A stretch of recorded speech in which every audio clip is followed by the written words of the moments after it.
welcome to RPG's new Retro Plymouth Gamers. Retro? Don't you mean TG Retro Gamers? TG Retro Gamers. What's that? I don't know what you're talking about. We're on episode 48 now. What? When did you change your name? See a little change. It's changed. I was writing I'm bored of writing the same thing, so I thought I'd write something new. Get Plymouth involved. So we're RPG now. Yeah. I like it, but still. Yeah? Don't. I obviously didn't get the memo. Did you email a memo out to me? Well, I thought you read my book. I was writing it down here. You released a novel? Yeah. Yeah, you can find it in all charity shops. Right, so yeah, we're on episode 48 now. Going back to a beloved console. We don't see much of this, I don't think so. But the Gamecube. Nintendo Gamecube. Nice. Last played, episode 40 I believe it was, Ribbit King. What an episode that was. Ribbit King, yeah. Very unusual game for the Gamecube. Enjoyable game. Yeah, I'm totally with you. Yeah, drinking game maybe. Yeah, absolutely. Yeah. I mean, if you haven't seen it, check it out. For that episode, I was playing Full Sondon, I seem to remember. And this one, I'm just Beautiful Full Sondon. Are you? Yeah, I am. Excellent. I'm Sylvia Michael Langevin. You're beautiful. You're beautiful. Yes. So Nintendo Gamecube, Viewtiful Joe, a game released in the latter part of 2003 for the European market. Interesting story of this game. My particular copy of this game, you would either get one of two versions of this. You'd either get a yellow covered copy or a pink. That's right. However, you'd only get one or t'other. My copy is reversible. It is pink on the inside and yellow on the outside. That was only available to the press. And I got my copy from someone who reviewed the game locally when I was working back in Game Station. Came in and sold the games once he was done with them. Right? And I managed to get that copy for £20 before it even came out. Wow. Yeah. It stayed with me all this time. I did not know that. Yeah. There you go. Some things you just don't learn on the internet. Exactly, yeah. Sometimes you need local knowledge from the Plymouth Devon area, not Plymouth, Massachusetts, Plymouth Devon. Yes. We didn't specify that. That's going to be a long title. It is. Anyway, right, so developed by Team Viewtiful, this game. It's one of the Capcom 5. Now, Capcom struck a deal with Nintendo to release 5 exclusive games for Nintendo's new GameCube console. This was one of them.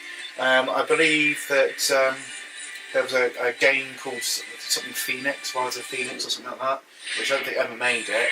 I think a Resident Evil game or two were in the mix with that. And also Piano 3, which is an interesting game we'll cover at another date. Not interesting because it's a good game, but interesting because it is part of the Capcom 5. Already got a reputation with season, haven't they? Capcom 5. Wanted. Yeah. So I'm really looking forward to this game. What sort of game is this, Michael? Well, as you can see, 2D, beat 'em up, jump about, dodge 'em. Uses 3D cel-shaded graphics. Yes. Which is quite unusual for this game. Yes. Do you know what this reminds me of? Tell me. It's honestly, it's not the same. Cosmic Sim. Comic Zone? Yeah. Yes. No, I can give you that, yeah. It does kind of Just remind me. the kind of artistic way about it. Is this the video? Yeah. Right, we started this, have we? Have you got a bit of Batman background? Batman Returns, an episode you can catch also. Have we got a bit of background about the character of Joe himself? No? No. But I can tell you this, he's just an average Joe. Yeah? Just an average guy. Watching his beloved Captain Blue, which you're watching right now, with his missus, Sylvia. That's why I used to, funny. This is him. Right, okay. Banging headache. Do you have a bit of a movie goer? Yes, he loves his movies. Likes his movies. Yeah, so this is his favourite. Watching. Oh, there he is. Is this a bit like Last Action Hero? Yes, it is. Yes, in a way. There's no golden ticket or perverted old man watching over this one kid in the cinema. And he's not called Danny Manigan. He's not called Danny Manigan. Danny Manigan didn't have a girlfriend. I'm not sure how old they are. Really not. They seem like kids to me, but we'll let that go. Yeah. I don't know where she went then, but she's still got the expression. So in a bit, you're about to see it. I don't want to give too much away, you know. Right. Okay. God, we're just going at it. Okay, so the scene's set now. We're still watching it. So, the blue robot guy. Right, this is the bad guy, is it? What's our view on him? We got any information for him? Blue robot. Who is actually, I don't want to spoil it too much, it's like Sylvia's deceased dad or something. Oh, really? Doesn't she look like Bernadette from Big Bang Theory? That's what she was doing Oh, for yeah. Big Bang Theory. Yeah, and she needs a squeakier voice. Yeah. He's not happy. He's not. He's really into his films. Love his backward baseball cap. Sort of a Japanese snapshot of how American kids would be. Or how they think they are Yeah. now. Yeah, no, they still like it. So this was developed by Team Viewtiful for the GameCube, Mhm. whereas it's Clover Studio that did the PS2 version, which followed a year later. So, Right, here we go. So, dudes, right, he needs some life force. right, okay. So, boom. Is he actually? Oh, he's coming So there you go. through, look. So that he didn't go through the screen, they're being pulled into the screen. So she's in the film now. This is very much a Last Action Hero. Yeah, it's like cross between Last Action Hero and Godzilla. But we can have Death saying, I don't do fiction. It's not my field. Ian McKellen. Yeah. Right, so luckily dodged him. That was lucky.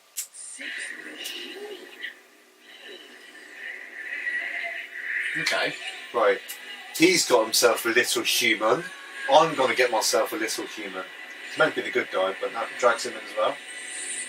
So he's made rice pudding there. Yeah. So, right, they're in the game now. Right, okay. Joe the hero. Hasn't done anything yet, but you know. Henshin a go-go, baby. Right. Okay, it's quite a lengthy story element to the game, isn't there? For what it is, I think it's pretty good. Okay. You know, bring a little bit of action and storyline into it. It's going to presumably teach us how to play the game. Yeah, he's probably martial arts expert already. And he's questioning it. Now, this is one of the few games on the GameCube that actually sold better than its PS2 incarnation. Really? Yeah, it's sold out of its shipment of, gosh, I think it was 100,000 copies it sold on the first week in Japan alone. Oh, right. Okay. Now, tailed off across the rest of the world. So overall sales of this game were over 270,000 copies. The PS2 version, I think, was something just over 40,000 copies that sold overall in its time on the market. Yeah, it didn't do well at all on PS2. I should imagine it's probably because there was a lot more competition on the PS2 for this sort of game, whereas the GameCube is better suited for this. And that's exactly what the Beautiful team said, that this game is better suited to the hardware. Yeah, is this why we chose it for the GameCube? Because we thought it was better for the GameCube? Yeah, I think so, yeah. There's far more choice on the PS2 that we could cover. Of course, yeah. Right, so, it's going to teach you how to... So, down to duck, naturally. It's going to want us to duck there as well. So he's been doing yoga. Viewtiful Joe's yoga regimes. So, your top kidney buttons, the Y button is your punch. Okay? Your X button's your kick. A button's your jump. Pretty standard fare. Collect the V's, which fill your Viewtiful meter. I do like how... Like it kind of gives you like grainy, kind of like that 80s feel when you're watching the movie. Yeah. I think it's very, very clever. And sometimes it can be hard to watch, but I still think it's pretty cool. Oh, boxes. Like that. Yummy hamburgers that you collect to fill your health. Of course. Oh. Japanese do know that Americans like their hamburgers. Yeah. Just going on what Bill Gates told them when the original Xbox was launched. An Xbox controller in one hand and a hamburger in the other. Certainly didn't set off that console's sales alight, did it? Right, I think it would have done with their opening for their console. Do you remember that? Yeah. Baby, through the sky, open. Oh god, yeah. Very creepy. Yeah. Right. as you can see, it's quite a difficult game. For some reason, that gives a ballerina. Run, man, run. So you're struggling a little bit with this, are you? Well, I would say it takes some getting used to. It's not instantly accessible. Okay. Nice, nice. Oh. Wow. Alright. Fine, you're going to be like that. Next video. Now, this game was obviously successful enough to spawn some sequels. On the PlayStation 2, the Second Gamecube, you had Viewtiful Joe 2 and Viewtiful Joe Red Hot Rumble. Right, okay. And then you had a DS incarnation as well, which and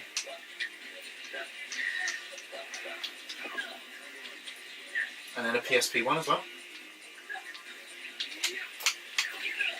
Obviously, hasn't taught me how to. Where you had to duck down those doing arrows.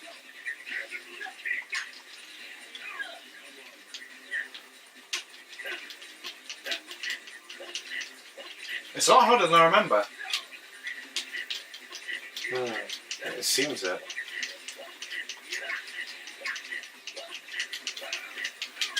Right, okay. I don't know quite how to activate my. I think you get it after you beat him. I think he grants you that sort of power. I think he's like testing you at the moment. Is there any way to actually... Right, okay, so there's life bars here. I'm really enjoying the graphics though. Yeah, they're cool, aren't they? Yeah. That's the bit I'm not understanding, is... There's probably people that are seasoned pros on this game. They're like, come on man, what are you doing? Go on, punch in, duck, punch, duck, jump. Right, so when he does the little electric thing, I'll say, get away. I'm facing the wrong way. That's a good sign.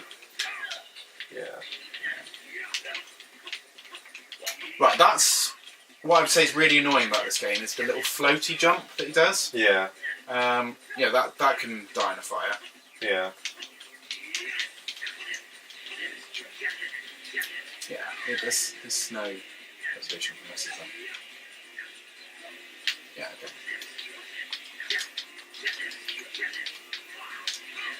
Right, so yeah, the bit where he crunches up if you run away, maybe. Or just keep button mashing. Yeah, you do that. I mean, you're doing so well, doing well at the moment,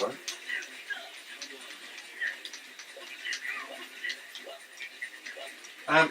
His life's going down very slowly though. It is. The D-pad can also be used as well as the analog stick. Right. Should that make any difference to your playing performance? Not making any difference to mine.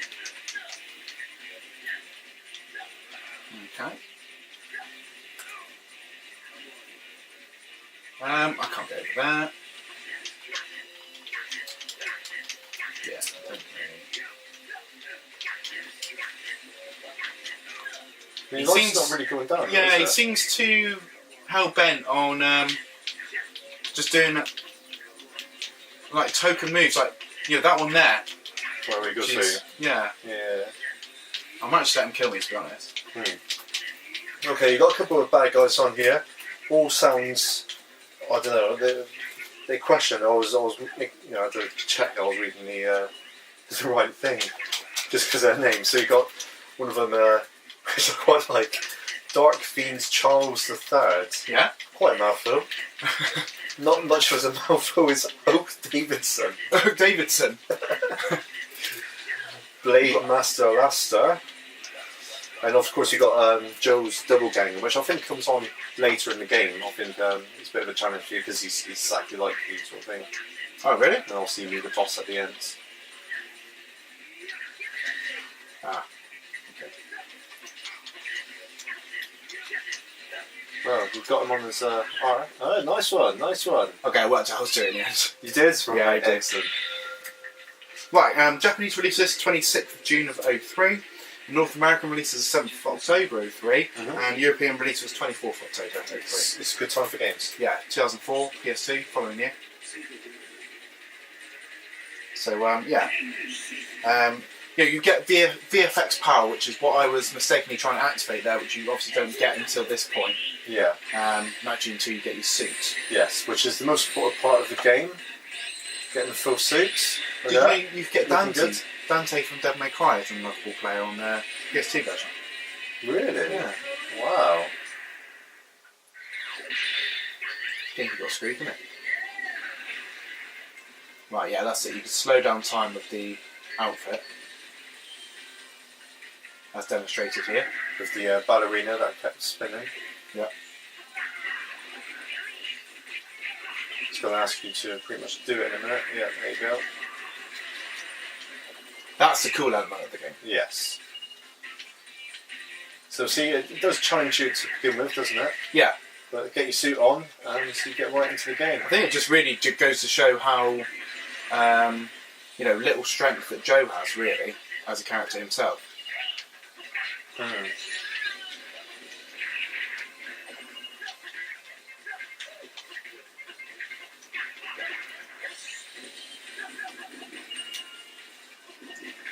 Off you go. Well, I suppose better look at reviewing this game, wouldn't we? Yes, I can see how much you're enjoying it, so I think it's going to be quite a good review. Okay. Right, well, that was really good. First of all, have we got any values of this game? How much is worth on the marketplace today? Glad you asked. We'll start with the PlayStation version, as we said. If you wanted Dante so much, you can pick it up for £5. That's pretty good. Yeah, cheaper, obviously the better. For the Gamecube, maybe not this cover in particular, lucky. But yeah, you can get it for about £10–15, which I think is an excellent price. That's very good, yeah. Yeah, so where can you find it for £10–15? Well, I think you could find it in Nerd Entertainment in the Plymouth Town Centre. These guys are actually fantastic, an amazing retro selection. Cool. You've got your 3 One stores all located in Plymouth. Yeah. So worth a shot with those guys, and also Tech Outlet as well. Tech Outlet have a fantastic range of retro treasures, and very reasonable prices as well. They certainly do. And if you're not in Plymouth, please look into your local stores, keep them open, full of games, obviously second hand, but save the indie. Yeah, exactly. Absolutely. Yeah, they're bringing you all this joy. They just want some money for it. That's all. Right, so let's go straight into these reviews then. Should we start with Graphe? I'm going to give this an 8 because I think it's fantastic. I'm going to give it a 9 because that's how much I kind of love that sort of thing. Lovely. Gameplay. I'm probably going to score this at a 7 because I know it gets really difficult, and I did have a few problems with the gameplay there. I'm actually with that. 7. And sounds. Music's pretty good, very catchy. It's going to get a 7 from me. Yeah, I'll match that as well. Okay. And controls, how did you find it? I found the controls, once you get to be Joe himself, fantastic, so I'm going to give that an 8. I'll find that a lot better than using the PlayStation, so for this, on this particular title, I'll match you the same. Okay. So you're at an 8 for that, and I'm at 7.5, I think. Oh, 7.5. There we go. Right, so yeah, quite a good review, I think. Yeah. To be honest, I'm not surprised. It's a really good game. Yeah. Absolutely, yeah. I never completed it. It was one of those games where I could go and I was like, one day sort of things. Yeah. I got many of those games where I've not gone back to it. Just a little special mention while we're here. John Robson, Bob Phillips, Christian Peace, keep with us. Alright? Yeah, cheers guys, appreciate it. Yeah, any suggestions, let us know. We'll certainly cover them in future episodes. Maybe. Yeah, so yeah, welcome to our new show, Retro Plymouth Gamers. Remember the name? Spread the word. Remember the faces. Alright? Well, of course it's us. 48 episodes, what do you expect? Come on. See you next game. See you next game.